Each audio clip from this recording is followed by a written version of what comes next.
Hello, everybody. My name's James. Welcome to another Planet FPL Clash of the Correspondents. I'm going to be looking forward to a big encounter with two of our correspondents today ahead of game week 21. Firstly, let me introduce you to our Leicester City correspondent, Aaron Legor. How are you, Aaron? I'm all right, mate. Yeah, better than my football team. Okay, good. A bit like me at the moment, actually, as well. That probably won't apply to our other correspondent, or maybe they're making him feel really good. Our Brighton and Hove Albion correspondent, Sam Murray's in. How are you, Sam? Hello, everyone. I'm good. Thank you, James. Thanks for having me on. Looking forward to it. He's completely downplaying it. Sam thinks they're going to win the league, don't you, Sam? I'll take top four. I love it, mate. Brilliant. Aaron, I feel like you and I have been on a bit of a Clash of the Correspondents kind of full circle journey with you this year, where we went from completely laughing ahead of the postponed fixture against Aston Villa, where we all kind of thought you just conceded too many goals. This is an embarrassment. So then having you back on just before the World Cup, and you were on this brilliant run of clean sheets. You ended up finishing with 5 clean sheets in 6 at the end. I mean, it was 6 in 8 overall. The only player who scored in the 6 games prior to the World Cup against you was Kevin De Bruyne, with that free kick for Manchester City against you. And now we've come back and we started again. 4 straight defeats. Where are we with Brendan Rodgers today, Aaron? It's hard. It's hard to know where I've gone from him completely being, out the door to, he could have turned this around to now feeling like he's just, I don't know, going through the motions a little bit again. I feel like, I mean, back before that little run we had, I was like wasting time, wasn't I? And it very much felt like that then, and feels a little bit like that. I mean, he's definitely got more excuses now. We've got a lot of injuries and stuff, haven't we? Yes. There's some key players as well. So, I do feel for him in that respect, but it just feels as if he just can't get the best out of the players he does have available, and he's very one-dimensional. He doesn't seem to have a plan B, which is very much been a criticism that I've had over the longer period. I haven't always viewed him that way. I've always thought in the past he's someone who could, and we've seen you do it, go from back 4, back 3. Doesn't seem to be any flexibility or movement in that at the moment.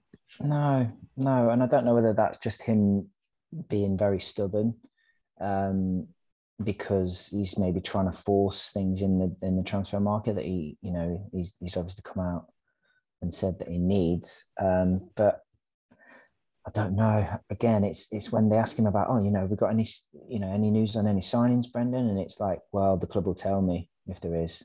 Again, it's like, this is himself. It's not like, we're trying to do things or whatever. It's all like, well, if I get something from the board, or so again, he's trying to detach himself a little bit from it, isn't it? So yeah, it seems like a lot of the fan base had turned quite badly against him, really. So did he recover the support? Because it obviously got to the stage where I know people were sending in birthday wishes, weren't they? And that got cancelled. And it was like Brenda now is really upset and stuff like this. And people are taking the mickey. And it felt like that was kind of a universal go. Then you obviously had this great run. So back in the period where you've broken for the World Cup, is everybody then back on side then?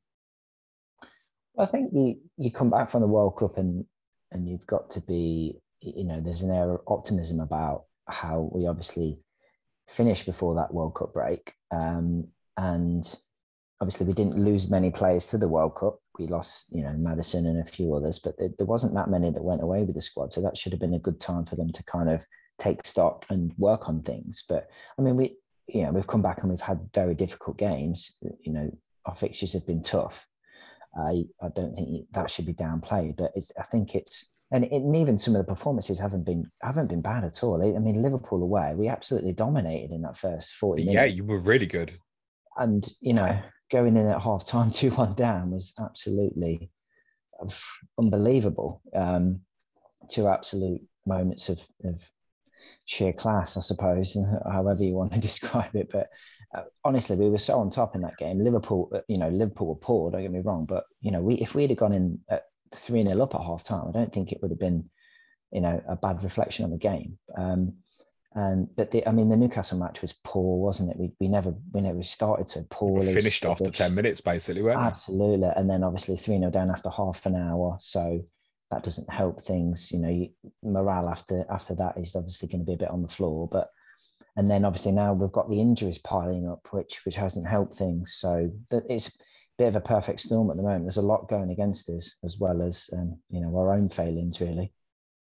Come back on some of them injuries because they are quite important. Sam, Aaron obviously mentioned a good performance against Liverpool, but that's no big deal, is it? Or are you going to bottle that because you've got them in the FA Cup fourth round now? Yeah, they got chance for revenge, but yeah, that Liverpool game was. We've had some nice wins through the years, the last few seasons, but that really stands out to me. That was just the best, most complete game of football we've had in the Premier League. Really, it was amazing to watch, and there was times where I was actually laughing at some of the moves and the passes we were doing, because it was unbelievable. And we can see now clearly De Zerbi's way of playing. He's got his blueprint, and we spoke about it a bit when he was appointed, but already you can see the way he wants to play, inviting that pressure and then getting the ball into the two midfielders, and within a few passes, Mitoma or March are one-on-one against the fullback. So yeah, that Liverpool game was so enjoyable. So that was better to you than, say, United 4-0, winning at the Emirates, winning at White Hart Lane, beating Potter's Chelsea 4-1. Yeah, well, that was, like we said, we had some good ones, but I feel like that Liverpool one, I almost expected it. After 20 minutes, I thought we're playing against Liverpool here, and we're gonna score a few goals. We just look so good, and yeah, it's unbelievable. I've seen us play and struggle in the lower leagues, and even if you look back to our first season in the Premier League 5 or 6 years ago, we played Liverpool. We lost 4-0. We lost 5-1, and it was a case of just keeping the score down. So the progress has been amazing, and that game, I think, just showed it all coming together. Yeah, it's right up there as our best performance. You have to picture yourself hearing those things back. 4-0 v United, 4-1 v Chelsea, 3-0 v Liverpool, and winning the 2 away games against the North London clubs. And all those results inside the last 9 months. Yeah, it is unbelievable. It really is. I can't really put into words. It doesn't even feel that long ago. Like I said, we were down in League One, and now to even consider Europe, it's just crazy. And I felt like after Potter left, it almost felt like it was like an inevitability that we were going to drop off and go back to the lower half where we were expected to be, maybe. But the way we have just kicked on, and we still continue to manage to improve when we lose some staff, some players, it's brilliant.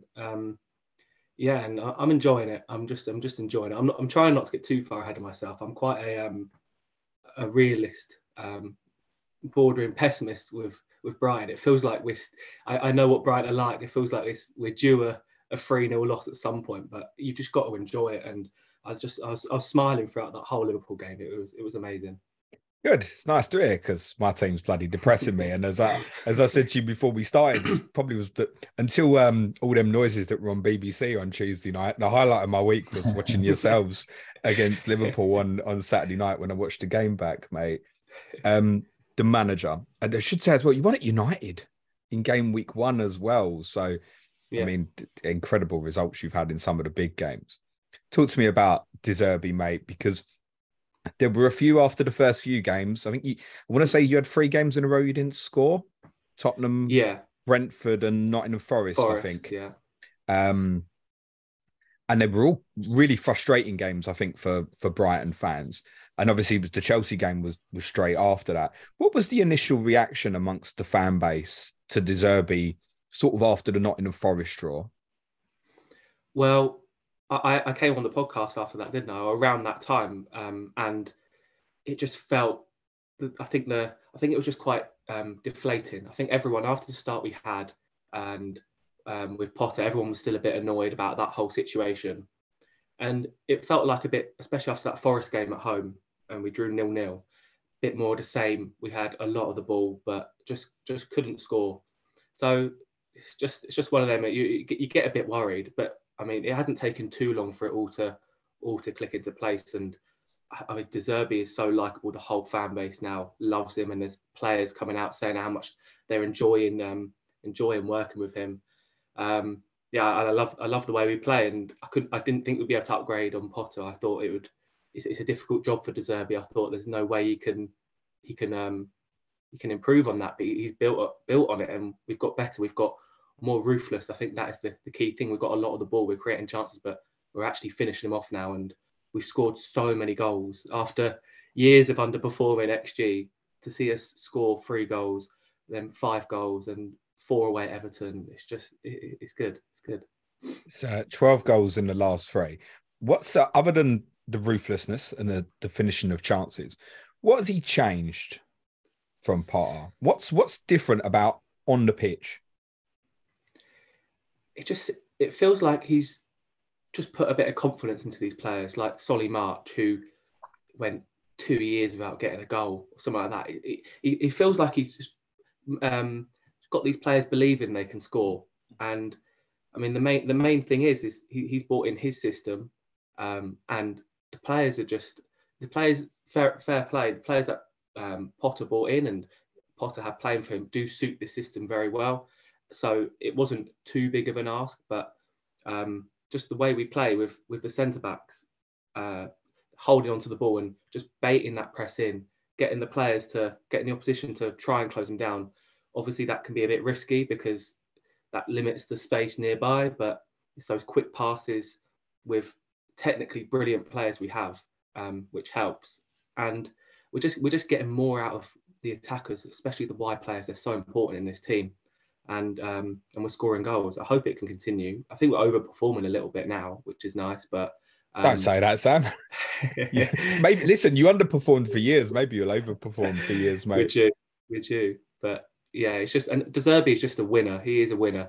We played after the Everton game. We'd just gone and won 4-1. After the game, he said I wasn't happy with the first half. I wasn't happy. We beat Middlesbrough in the cup, and he said I'm still really angry about how we went out the Carabao Cup. We shouldn't have lost that game to Charlton. He goes into every game thinking we can win, and he's not happy when it doesn't go to plan. How long's the contract he's signed? Do you know? Oh, I don't know. Don't say that. It should be longer. Yeah, I need to extend that, definitely. Yes, do, please.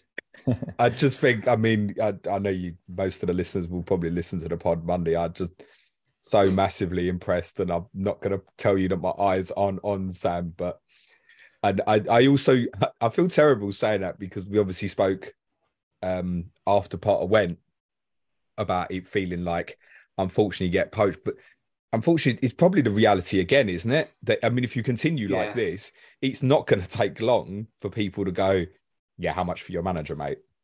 Yeah, it just feels inevitable with our players as well, like Caicedo. It just feels like they will get their big move at some point unless we seriously push on and try and convince them to stay. But yeah, I feel like at some point these players and De Zerbi, who has been so good, yeah, at least he'll get linked to every single top 6 job at some point when the managers leave. So I'm already preparing myself for that. But no, mate, I'm not sure we'll finish in the top 6, to be honest, mate. Who knows? Chelsea might come knocking on your door again, mate. Oh, God. Amongst all the great results you've had in the last 9 months, one of them was against Aaron's team. 5-2, which was Potter's last game, wasn't it? Yeah, it was, yeah. Aaron, how do you reflect on that day now? Because despite these bad results, even in this, a little bit like what you said with the Liverpool game, defensively, you do look better now than certainly you did then. I don't know. Or tell me if I'm wrong. Yeah, I could probably argue against that a little bit. We've looked, obviously, before the World Cup, we went on that run, didn't we, where we did look a lot more solid. And you know, the likes of Marty and that were playing and Fast were playing well. But since the restart again, it's been pretty poor. And Face as well has really dropped off. It just seems like he's he's reverted back to David Luiz. They were two great goals he got at Liverpool, mate. I mean, being a bit harsh, but I mean, how can he score 3 goals at Liverpool and then still lose the game? It's blinding. But yeah, I think that, I mean, when I was at the Fulham game, and I just looked across our back four, and when you think what we started with at the start of the season, we had obviously Evans, Fofana, Justin, Ricardo, and even Schmeichel. And look at it now. We've got Ward, Castagna. All right, Castagna's decent. Face, Amartey, and Thomas. You know, it's a far cry from what we started the season with, really, isn't it? And they're all squad players, really, other than Face. And Castagna's obviously pushing for a starting place, but you know, they're all backups, really. So it looks quite weak at the back. Would that still be the case? You'd still consider Johnny Evans first choice if it? How far away is he? I don't know. I don't think he's a million miles away, but you never know with Evans, because even when he comes back, it takes him a while to get back up to kind of match fitness and stuff again. It feels like we've had the best days out of him now, which is a real shame. But he would still start ahead of Amartey for me. Amartey's got a mistake in him every single match, and it doesn't help back there because the confidence is just shot. I mean, I think a lot, you know, in that Liverpool game, we spoke about the 2 own goals, and they were obviously calamitous. But I think, I mean, even Ward was shouting for one of those, wasn't he? Yeah, he was. It makes you wonder where's the confidence in him for him to be lunging for a tackle like that, you know? I don't know. I was so critical of him, as you know, but it definitely has improved since the goalkeeper that came to Tottenham in game week 7 or 8, wasn't it? I think game week 8. Yeah, he's definitely improved without a doubt. But I mean, it couldn't get much worse, could it? It was pretty dire. But yeah, it just, I don't think it's been particularly great. I mean, like I said, the fixtures haven't been great. But then, you know, we go away at Forest. We have a couple of golden chances with Barnes. I just think we've been creating some chances, but we're just not clinical enough. You know, where are the goals coming from? I think this is the thing. Like when we were conceding a lot, at least we were scoring. But now the goals have dried up and we're still conceding. It's worrying. It really is. Because Vardy looks a shadow of himself now. And Barnes is completely devoid of all confidence. He's been playing pretty poorly. So it's concerning, really concerning. We should clarify, we are recording this on Wednesday night, just in case there's something happens between now and the podcast release. The Athletic are reporting there is a deal in principle agreed for a defender, Victor Christensen, Denmark under 21 international, for around about 12 to 13 million. He's reportedly a left back. Right. Okay. Well, that's a start. Thomas not good enough? I don't think he's quite good enough, no. I don't think he's particularly done anything too bad. But I just think, yeah, Justin's going to be out for quite a while, isn't he? So, yeah, I think it would concern me if we were going in with Thomas for the rest of the season. So I think we do need to strengthen there. There's a few people, Aaron, will look at your results since the World Cup and just put the 2 and 2 together and say James Maddison comes back and fixes this, doesn't he? Yeah, well, he obviously helps massively, doesn't he? But I think there's a lot more going wrong than I think just Maddison coming back. I think he would just give everyone a lift, even the fans to a degree.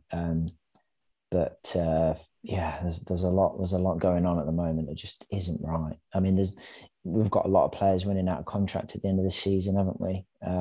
Makes you wonder how committed some of them are. A lot that are running the contract down for next season as well. So yeah, there's a lot going on at the club, I think, that's conspiring to where we are right now. And it's not just a case of put Maddison back in the team and everything's sorted. I wish it was, but it doesn't seem that's the case for me anyway. We don't really know, again, at the time of recording, what the status is, do we? It seems to be, we'll see, like every week, it seems to be how it is at the moment. Yeah, and then obviously people are sort of putting 2 and 2 together and thinking, is it the fact that he doesn't want to be there and he's trying to push for a move and all this sort of stuff? So who knows? But his injury he obviously went away with England. I don't know how sort of close he was to even getting in the squad and stuff there, but yeah, it seems as if he had a knee issue at the front of his knee, and they say it's moved to the back of his knee, and I don't know whether you read between the lines and think that maybe he might be on his way out. But are you suspicious of that might be what this is? I'm not personally, but I know a lot of the fan base are. But it's hard to know, isn't it? I guess the picture will become clear in the next week or so when the window closes. But we need him back desperately. Okay. Sam, that 5-2 is not the only 5-2 reference actually between the two clubs. You know how many goals you scored in your last 5 trips to the King Power in the Premier League? 2. Very good, Sam. And you a genius, mate. Straight out of school you are, mate. Any reason for that, do you think? And I don't suppose it matters historically with a new manager in charge now, and Leicester got a different goalkeeper from your previous visits. But any reason you think why perhaps you might have struggled at the King Power? No, I'm not sure. I didn't know that. I don't think we won either of those either. Did we? No. And you also lost an FA Cup tie there, 1-0 as well. Yeah.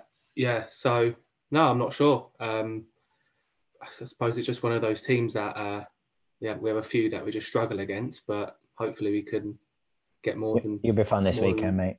More than 2 goals this weekend, yeah. Not spoiling the ending, Aaron. I should add for clarity that you did have a penalty victory there in the Carabao Cup as well after a 2-2 draw. But if I put that in the statistic, it just didn't look as good, actually. I take no confidence for a weekend then, Aaron, in seriousness.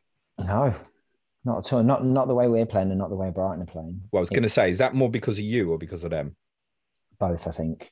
Both. Yeah, I mean, Brighton look great, don't they? I'm pleased with Brighton. I like to see sides like Brighton doing well. The clubs run really well, a little bit like how we've been run over the last few years. And I know that Sam was very devastated when Potter went, and you could feel it in him when he came on the pod, and rightly so, because he'd done a great job. But De Zerbi's just picked it up and took it on to another level again, hasn't it? Which is great. So, but no, I am really concerned that weekend if they get an early goal, it could be 3 or 4. Wow. Yeah. Sam, is this mentally different for you now? Because I think Sam can't believe what he's fucking hearing. Is that? I mean, I think that's part of the point. Is it still a struggle for you mentally to think you're going to go to Leicester at the weekend, and the majority of people listening or viewing this actually think you're going to go there and win? It's still Leicester City away. I've won the FA Cup, won the Premier League inside the last, how many years, Aaron? I'm sure you know, 7 years or so. Yeah. Yeah, I don't like hearing that. I don't like hearing the no confidence from the opposition. I like to be the underdog. So, yeah, expectations definitely beginning to shift now. But yeah, I know what Brighton are like. I'm not gonna think that's 3 points. We've got to go there and we've got to play like we have been. Okay. Aaron, just want to come back to one comment you made about how we used to be. Why is it not that way anymore? Well, when I say that, I mean the way that the model was, as in we would sign players. Obviously, they know it's kind of a bit of a stepping stone to maybe pastures new and the next big thing. But obviously, we've stagnated really over the last sort of 12 months, really, where we've sold players, but we've not really brought in anyone to sort of fill their boots. That's going to be the next big thing. So, and I know a lot of that is down to finances and stuff. That's been very clear from the board and stuff. And we do, a lot of the fans do understand that. We do. But yeah, and I guess pre-season, I said to you that, our starting 11 was always great, wasn't it? Look at on paper, it was a good top 10, top 8 team, but we've lost a lot of some of those parts now and haven't replaced them. We've lost a lot of leaders, players have regressed, and it was always going to be a difficult season. We knew that, and it was a bit of a transitional season, but we've fallen quite far, I think. But and I think what's happened towards the end of last season is where we finished in the league on paper looked great, but I think papering over some of the cracks with some of the performances and stuff. We didn't play well towards the end of the season, so it's been sort of happening like this for a while. But yeah, we used to be run very well, and I know that maybe things did need to change financially, but it's hard to take, I think, when you've been run so well. Sam, want to do some quick fire, and we're going to get onto when are you going to talk about the FPL stuff? Yeah, we're going to get there. But I've got a few quick fire questions I want to ask you, Sam. Pascal Gross at right back. What is that all about, mate? I don't know. He just seems to play him wherever. De Zerbi loves Lallana, and you can't drop either Caicedo or McAllister. They're nailed on. So I think you're just trying to get Gross in there somewhere. He's done all right, to be fair. Don't really notice him at right back, which is probably quite a good thing. So yeah, he might stick there for a bit. But you've got Veltman and Lamptey as well. He can play anywhere, Gross, can't he? Basically, bar centre back, it sounds. Yeah. I mean, when we signed him, he was like a second striker. Then he slowly moved further and further back, and now he's at right back. But yeah, I'd back him to play anywhere on the pitch. He's great. So you got no problem with that? Like when you rocked up at the weekend, you're looking at the team and going, "Oh, that's probably," because I thought, yeah, it's Gross at right back. How did you feel about that? Are you thinking, oh shit, you might be going up against Gakpo here, or? It's a strange one because, yeah, Gross sort of filled in at right back while Veltman was out, and it was Lamptey's luck that he was also out at the same time, so he didn't really have anyone to go in to fill in at right back. So Gross went there for one game, done okay, and now he's sort of just stuck with him there. I think it will change around a bit. I don't mind it for now. It's not as bad there as I thought he would be, and I think it's just that technical side as well, which De Zerbi likes. Keeping hold of the ball is quite useful there. So yeah, it's not too bad. If he was against a proper fast winger, if he was against Matoma, I wouldn't fancy him. But if he was, he's okay. Yeah, he doesn't scare me too much. Levi I prefer Colwill. Veltman though. I prefer Veltman. You'd prefer Veltman to play, basically. I think so. Yeah. Okay, that's reasonable. It seems to be a trend in some of the bigger games Gross has played at right back, actually. Levi Colwill, how good is he? Brilliant. Yeah, he's really, really good for his age. He's so composed. There's a few things that he needs to touch up on. I think his awareness sometimes isn't as good, but then he's next to Lewis Dunk, who's been doing it for years and years. So yeah, I really rate Colwill. It's unfortunate he's playing so well because it probably means that we won't be able to convince Chelsea to let us have him permanently, even though they do owe us a player or two, I think, now to even it up a bit. But they might come and take some more, yeah. Don't be that Chelsea in business at the moment, mate. But yeah, Cole's brilliant, and he's really good for the system. The way he brings the ball out of the back, and he can pick a pass as well. So he's been important recently, keeping Webster out of the team. Could you see? And it sounds ridiculous because at the moment you're playing better than them.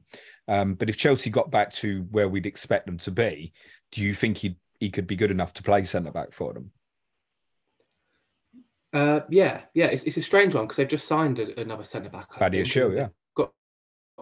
They've got options there, but he's the type of player that if Potter is still there and hasn't been sacked, he will like the look of Colwill. I think he'll want to give him some minutes in that defence, and he could do a job there. I think definitely, yeah. Okay, Billy Gilmour. Yeah. Thoughts on him? Because I guess that's the favour Chelsea gave you, right? Yes. The other one. Haven't really seen too much of him. He's been using the cup games a bit, and when McAllister wasn't available. But when we've got midfielders like McAllister and Caicedo, he's not really going to get a look in.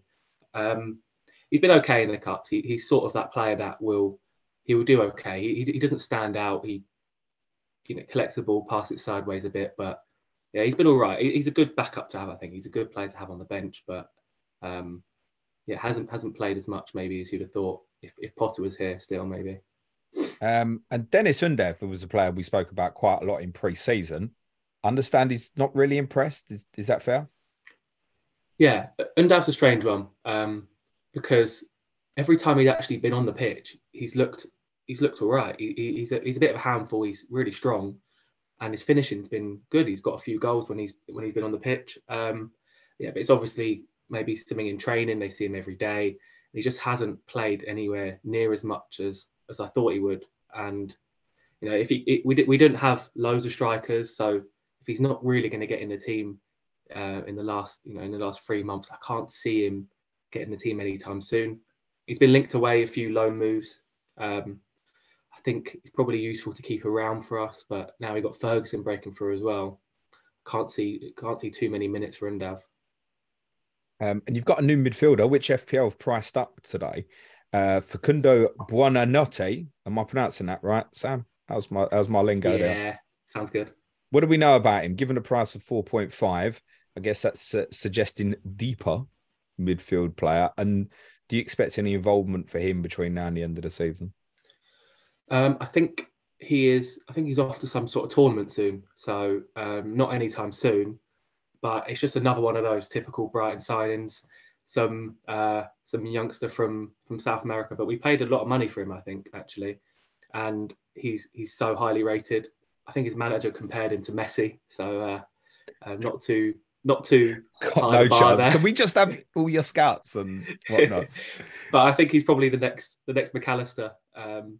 Hopefully McAllister sticks around for a bit, but I wouldn't be too surprised if he starts getting linked to some bigger clubs. So it'll be £100 billion we'll have another player signing for Man City in 2 or 3 years. You do know, exactly, Sam, that the majority of the rest of the league is looking at you now enviously and going, how do they keep doing that? I made a comment the other day that most of the players in your team, people won't have heard of, like these gems like McAllister and Caicedo. Most people would have had no understanding of where they come from. If I said to people now, where did Brighton buy Caicedo and McAllister from? I don't know. I just know suddenly they rocked up in the team and they were really good, and they're not the only examples of that. So, I mean, look, I've said previously, I think pound for pound, you're the best run football club in the league at the moment. I think that's made a few Brentford people upset, but you haven't been here long enough. But you're doing quite well as well. Aaron, who should be playing up front for you, mate?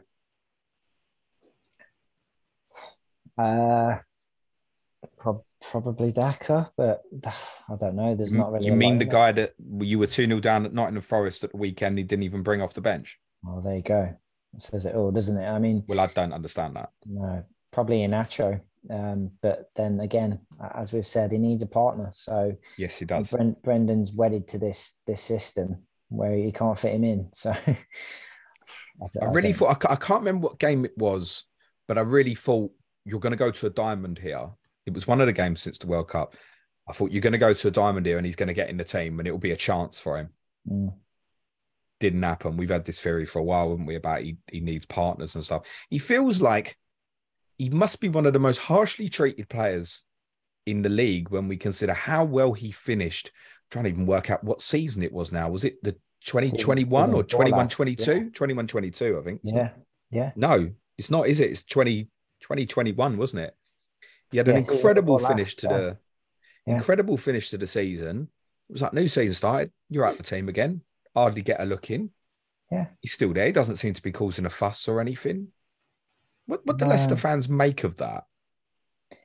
It's a bit baffling, to say the least, because if you've got a player like that who clearly has ability and knows where the goal is, and you're struggling for goals, surely you engineer a way to get him in the team.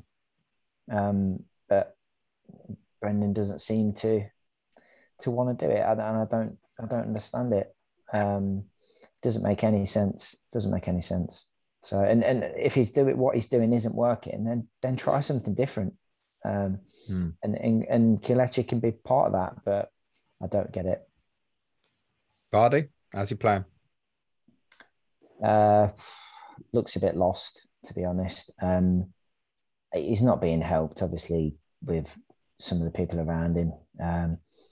He just he needs help up there. He can't do that role on his own like he used to.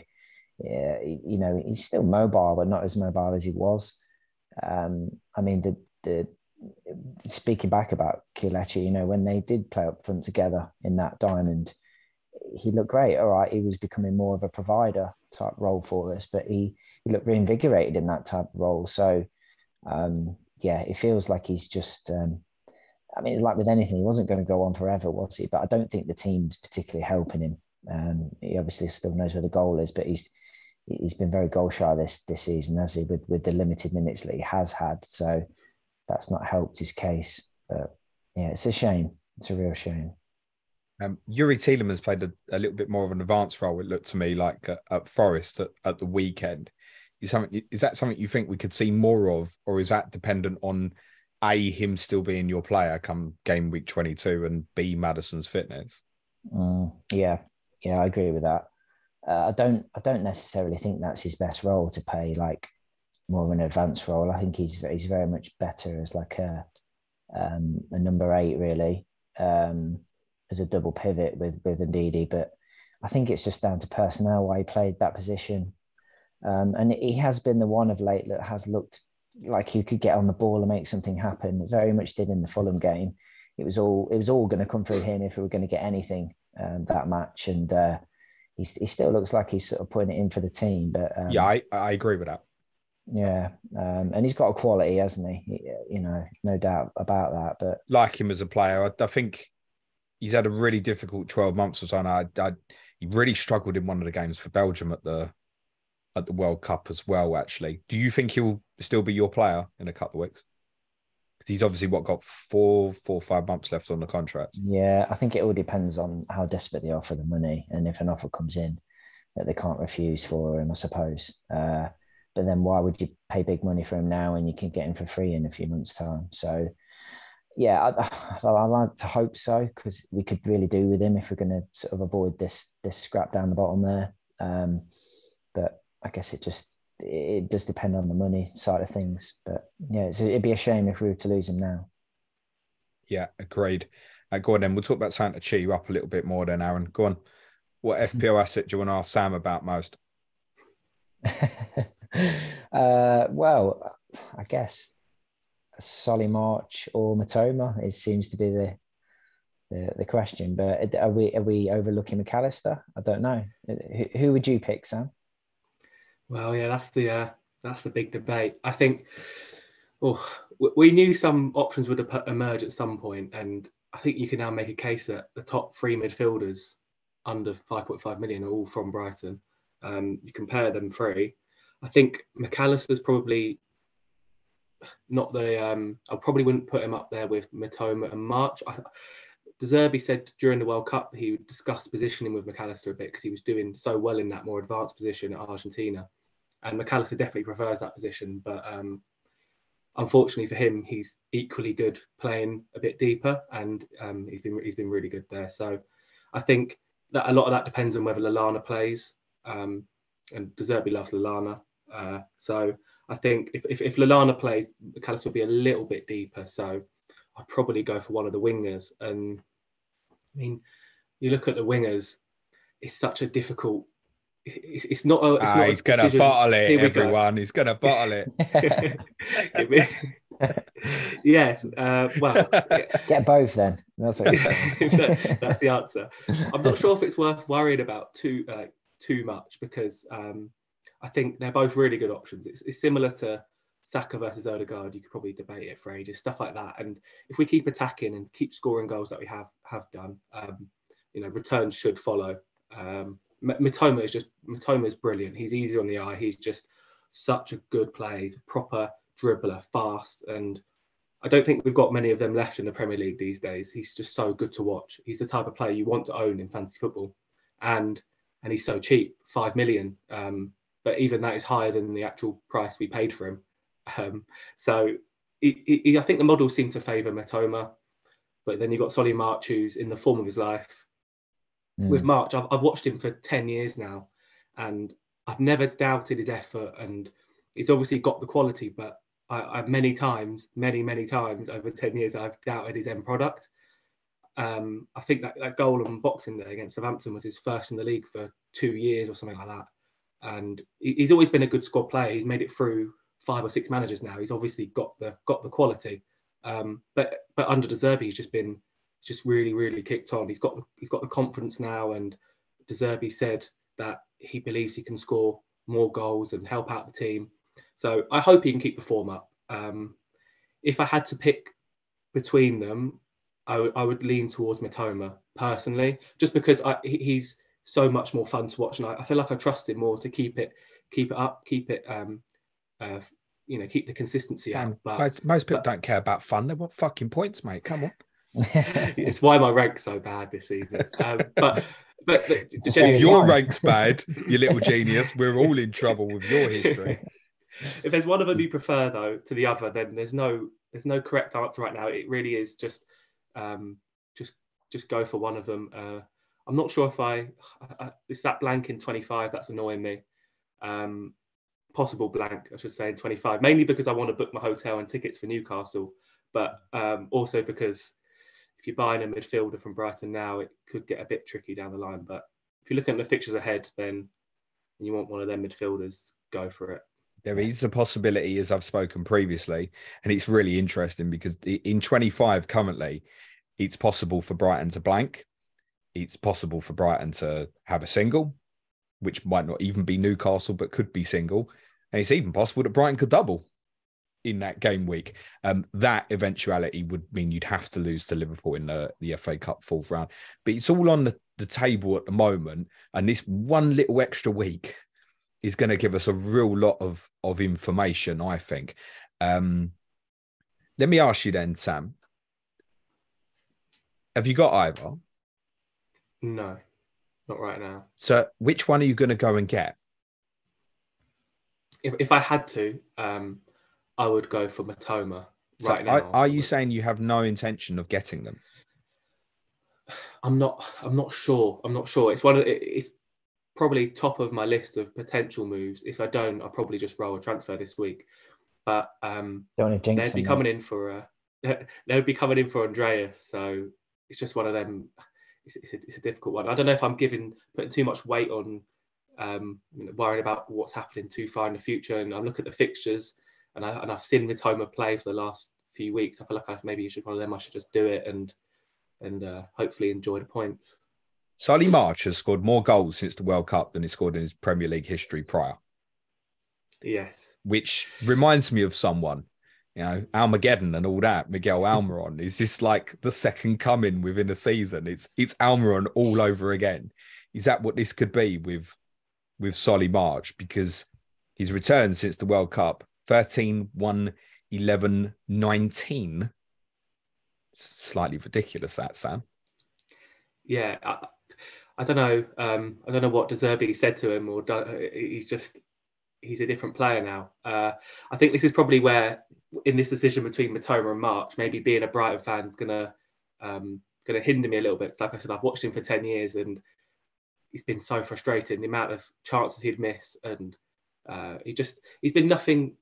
He's been a good squad player, but really nothing more than that. If he keeps his consistency, then I want to see it. I want to see that because I like Solly March. I hope he does well. But it's just in the back of my mind that maybe he's just on a really hot streak. But again, like for the price in FPL, De Zerbi seems to be getting the very best out of him. So it's a great option. Aaron, any preference for you? What price is March? They're basically the same. And March is now 5.1 and Mitoma's 5.0. They've both gone up. March looks like he could go up again, possibly, before the weekend, subject to how much investment there is in him.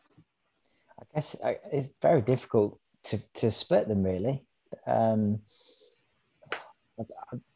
I mean, from what I've seen of Brighton this year, and I've not seen a lot of, but the highlights and stuff I've seen, Mitoma does stand out. But like you said on one of the pods, I don't know whether that's just like on the eye or whether that will actually transpire into FPL points. I'm not sure. I mean, to be fair, when I look at it in the face of it, Aaron, he started six league games. He's got 3 goals in those 6 starts. So yeah. There's not really any basis behind the fact that I said that. Yeah. And 4.9 or 5, whatever he is, it's an absolute bargain, isn't it? So can't really go wrong with either. I think the thing I'd say, the slight leaning for March is that if it is like the Almiron situation, it will become one of them quickly where it's like, do I let this go every single week? And he keeps hammering it. The reality is he's 4 games. it's a really small sample. But then there's a statistic I mentioned a few times that actually, after the brilliant goal at Southampton, he had more shots in the Premier League than any other player without scoring. Is it just literally the fact that we mentioned this near the start, Sam? Is it just leveled up for him, and that's the end of it now, basically? Yeah, maybe. Just suddenly, everything seems to be going right for him. Everything seems to be hitting the back of the net. But yeah, I just hope he can keep it up. I think the best option for me is probably to avoid both. I don't want to jinx either of them. So if they keep scoring goals, then I'm happy. Is there a case to say that as good as you've been, particularly in March's case, the goals that he's scored have been against three of the worst defences in this league? And yes, I've realised you're next, Aaron. Shush. Yeah. 4. And yes, Liverpool fans gun for me at the moment. I know it will change. All right. I'd back either of them. I'd back us in tough games now, to be honest. Especially Mitoma. That's probably where I'm leaning towards Mitoma slightly. I just feel like in those bigger games, I fancy Mitoma just to get past those players, make the real difference in those games against a tougher defence. But don't let me talk anyone away from Solly March. He's still a good option. Here's what I would say. I think after this week, if you were coming into game week 22 and it was clear that you at least had the fixture with Newcastle in 25, I think anybody who wildcards would consider going with both.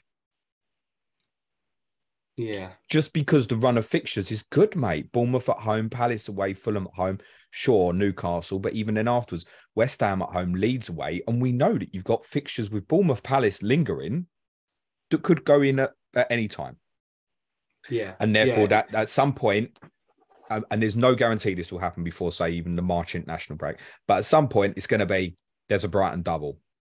Yeah. And I think if the fixture was to go on in 25, what people don't want to do at the moment is what we've been saying. If you're sitting there with like 5 players from Man United and Newcastle at the moment, and you think that's going to be the cup final, do you want to start adding in 2 Brighton players and putting yourself in a position where suddenly you've got enabling players who you think, like March and Mitoma, because Newcastle, where you could decide play them, not play them, for example, they're at that sort of price. But you don't want them, you kind of enablers, to then be the players that aren't available during a blank game week. That's the problem. That's why I think for many, we just need the information this week. But if people are happy to go in short term, like you couldn't look at the next 4 fixtures and not feel confidence that there's something there. I agree with that. Yeah. And if we keep scoring goals, those 2 players will be involved for sure. So that'd be such bargains at that price. Yeah, I guess go on now. No, please. You wouldn't want to sort of avoid them for that reason, for the blank, and then miss out on the points in the meantime, because we obviously put a lot of weight on these blanks, don't we? And then it gets to the blank, and then they blank anyway. So the players that you do have. So yeah, you've got to be careful of that as well, haven't you? I think. Yeah. Do you think Brighton win big at your place, Aaron? Yeah. Well, I think if they can get an early goal, I think they could win 3 or 4. Honestly. Do you think that, Sam? And you're not going to say that, are you? Potentially, I think the form we're in now, we're just scoring so many goals. It's difficult to not get a bit caught up in it. We could do that to any team now, I think, and go and score 3 or 4. But the pessimist in me is saying 0-0 draw. I love this. You say pessimist, right? When this podcast started, you looked like you were in a cold room. You now look like you've just got off the sun lounger, mate. Yeah, I know. I'd love to bottle up some of that enthusiasm you've got going on, Sam. Hey, it's so nice to see how happy you are. Is. All right, serious question. Who's the number 1 striker? Well, right now it's Ferguson. I think, I'm a big fan of Ferguson. I saw him play a bit for the under-23s, and just for his age, he's so strong, but he's also technically really, really good. And I think he's got so much to offer. His awareness is brilliant, but he is only 18. Don't want too much pressure on him. I think as long as he keeps working hard and keeps his form up, he'll start. But Welbeck will be taking minutes off him here and there, like at the weekend where I think Welbeck came on for 25 minutes and looked really good, scored amazing goal. So I Which think someone Ferguson for compared now, to but Pele's 1958 World Cup final, which I thought was a little bit of a stretch, but it was a very good goal. Sam, he's 4.5. yes, we got quite a few bargains now. Well, I can see that. For the price. I mean, if you buy him and have the expectations of a 4.5 million forward, then yeah, go for it. There's forwards again I seem to be getting that point, and again I'm looking through the forwards and there's not too many again that are really impressing me. So I mean, Ferguson's not a bad option at all. I mean, the thing is though, where he would differentiate to a lot of people might have like Sam Greenwood sitting in the team, and he's kind of the ideal third sub. There's regular 1 point that's coming in now. Ferguson, you start looking at it and going, I don't care about his price. He's playing up front for this Brighton team. I'm going to pick him at the moment. Yeah, are we sure. getting drawn into Mitoma and March, which feels difficult when people got people like Pereira, Leon Bailey sitting there, and it's like almost it's a forced move. When actually, he's sitting there right in front of your face, and he enables something else for so many financially. Yeah. Well, we're going to need more Brighton spots. Just get the whole attack. Ferguson. I mean, it feels wrong. That's definitely the intro, Sam. Ferguson it feels wrong to start at 4.5 forward, but yeah, if he keeps starting, it's just one of those. I'm not sure I can.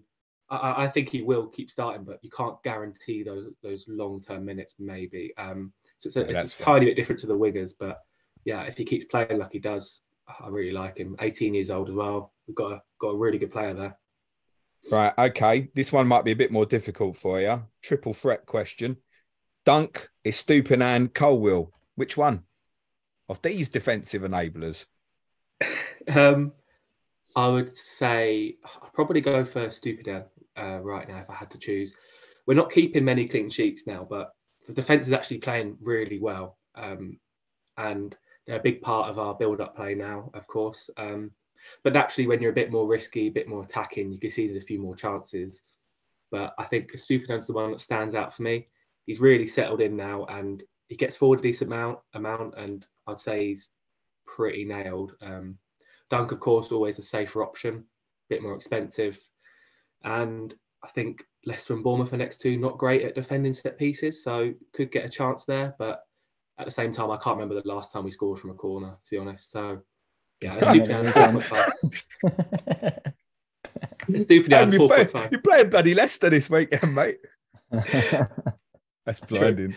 Honestly, mate. You should start doing comedy. Sorry, Aaron.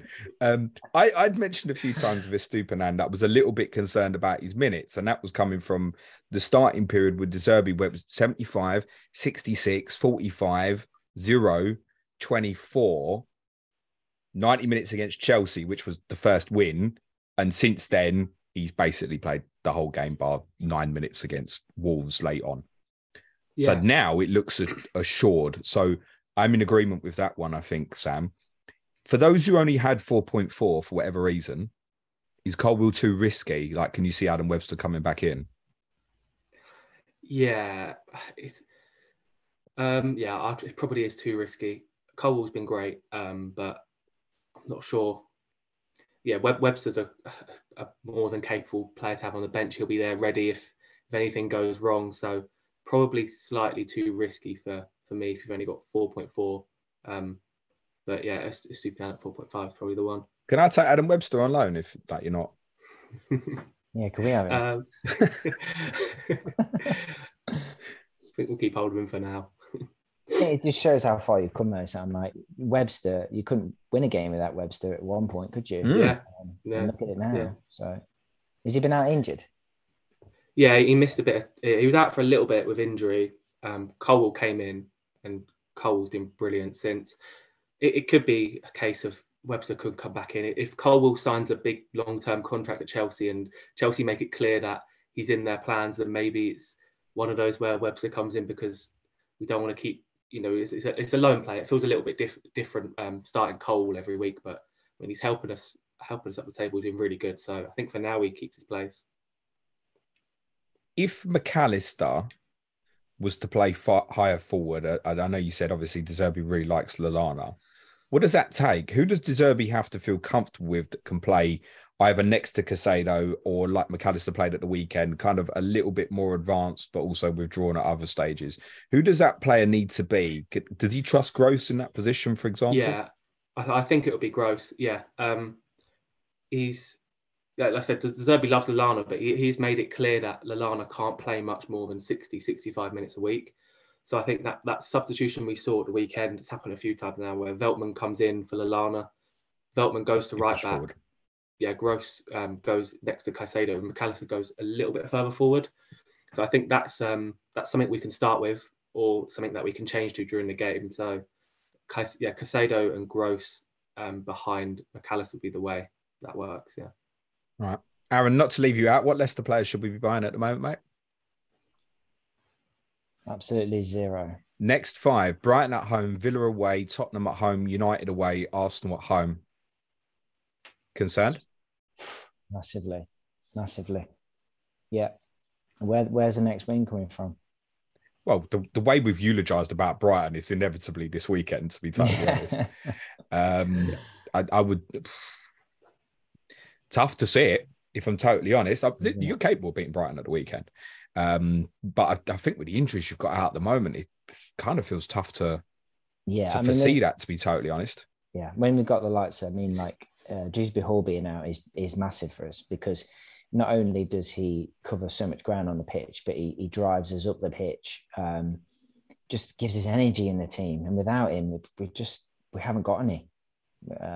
So it's really concerning. These running games are really tough. So yeah.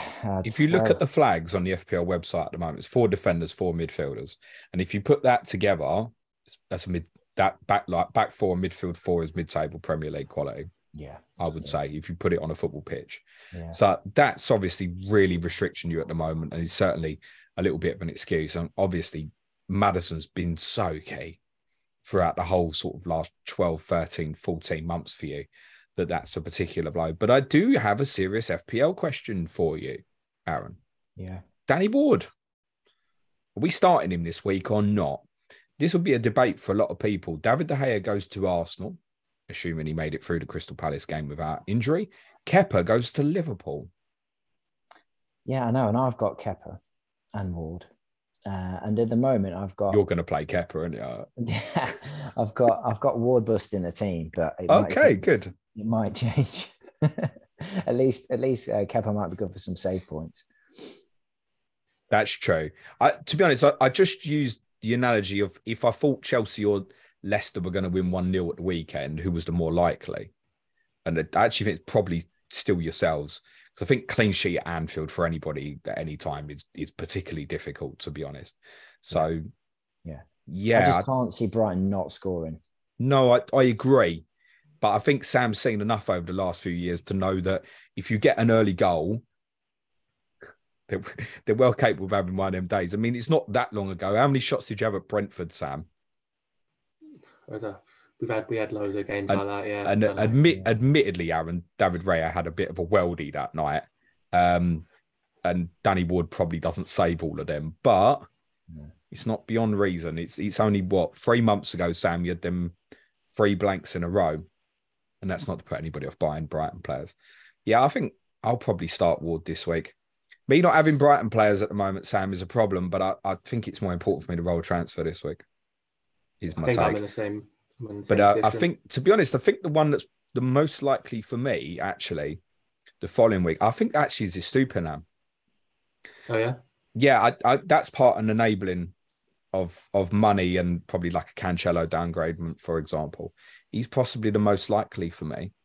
I just adapt from Pereira to one of your boys. It just feels a bit sideways for the moment. And with the other 7 I've got up front, I don't know when I play them. Yeah. To be honest. Yeah, that's a similar with me. I think later we get on in the season, we've got a few double game weeks on the way. Hopefully then I'll have for sure probably 2 Brighton players in there, Estupiñán, one of them. But yeah, right now it's difficult for me to justify it really looking at my team. So Sam, you could have spread around, don't they, as well? Sorry. The goals get spread around the team, don't they? So it's difficult to say like he's the one to get, isn't he? Because they can all chip in. So that makes it more difficult. Yeah, you could have 5 double game weeks, Sam. Nice. It will take 3 blank game weeks to make that happen, admittedly, but it is a possibility. Guys, thanks so much for that. Really, really enjoyable. I think we've covered everything there for everyone. Basically, just pick the one you like and get on with it if you want to buy one. Mm-hmm. Aaron, score prediction for Saturday, please, mate. 2-0 Brighton. Sam? He still can't believe it. You know that, Aaron. I'm going to have to say Brighton win. Everybody should go and watch the YouTube video of this one. I've got to have to say Brighton win, aren't I? You don't even want to, do you? Bottle job. 2-1 Brighton. Come on. Okay. Bang goes the clean sheet. I don't know. Do you know what? In a weird way, I get it, Sam, because I think you start having fixtures like this and it becomes dangerous thinking like your favourites to go and win at Leicester. Things a little bit of a different pressure. Do you know what, Aaron? It might even do you a favour, actually. I wouldn't be shocked if you get a result, Aaron. I think the right prediction here is probably same as Sam's. I'd probably say 2-1 Brighton. What I would say, Aaron, is with the fixtures you've got coming up, they're dirty rough, but I think you'll be all right. As long as this window doesn't go badly for you and Maddison gets fit, then I think you'll be all right. Because there's too many avenues to goal once he's on the pitch, even from deliveries and stuff. Let's get players back, don't we? And it make a big difference. Yeah. And do you know what? That goes for so many teams at so many points. You do have a number out. I think the midfield is quite alarming and concerning at the moment with Ndidi and Mendy. I can't believe how much Wilfred Ndidi has dropped off. If you just said to me 2 years ago, I'd have said he could play for anyone on the planet. And I just think he's regressed. And I'm not quite sure why that's happened, to be honest. Is that down to injuries, Aaron? Yeah, I think they've taken their toll on him, without a doubt. But yeah, I mean, I guess the players around him as well have regressed and changed. And that hasn't helped him. But yeah, I think with injuries for sure, definitely. Guys, thank you both so much. Aaron, where can everyone follow you on the Bird app, mate? Aaron Lego. And yourself, Sam? I am at FPL Seagull. Good man. Aaron, if your team and my team has a bad couple of weeks, I'll be in Leicester on February the 11th, not far from the King Power. If you want a lunchtime beer, let me know. We'll have one, mate. Blinding. Sujal, yeah, let's do it. So Sujal will be back with me tomorrow. We'll have a quick run over. I say a quick run over. We'll have a detailed run over the 2 final games from Game Week 22, Palace United and City Tottenham. Will update any fallout in terms of any maybe fixture announcements. And obviously the cup results involving Liverpool and Leeds. We'll discuss that as well. Next week's Clash of Correspondents, I can tell you, scheduled for next Thursday, will be Newcastle versus West Ham with Simon Bibby and Chris Stone. Just leaves me to say thanks again so much to Aaron and to Sam. Cue music, please, man child.